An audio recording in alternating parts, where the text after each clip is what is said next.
Zarafshonda 3 yoshli qizaloqning qo'li ishlayotgan go'sht maydalagichga kirib ketdi. Voqea onaning bolani e'tiborsiz qoldirishi oqibatida yuz bergan. Ona darhol qurilmani to'xtatgan, ammo barmoqlar metall konstruksiya ichida siqilib qolgan.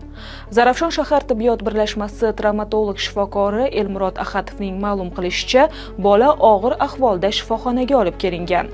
Hushi bor, ammo og'riq shoki ostida bo'lgan. Jarohat asosan chap qo'l barmoqlari va kaft qismida yuzaga kelgan. Ko'p miqdorda qon ketishi hamda yumshoq to'qimaning chuqur shikastlanishlari kuzatilgan. 2 soatdan ortiq davom etgan operatsiya natijasida barmoqlar qurilmadan chiqarib olingan. Hozirda qizaloqning ahvoli barqaror, u jarrohlikdan keyingi kuzatuv palatasida. Ma'lum qilinishicha, bunday holatlar Zarafshon va atrof hududlarda vaqti bilan uchrab turadi. Mutaxassis ota-onalarni go'sht maydalagich, blender, mikser kabi kesuvchi va aylanuvchi detalga ega texnikalarni bolalar oldida ishlatmaslikka chaqirmoqda. Foydalanilmayotgan paytda bunday qurilmalarni elektr tarmog'idan uzib qo'yish, ish vaqtida esa bolani yoniga yaqinlashtirmaslik tavsiya etiladi.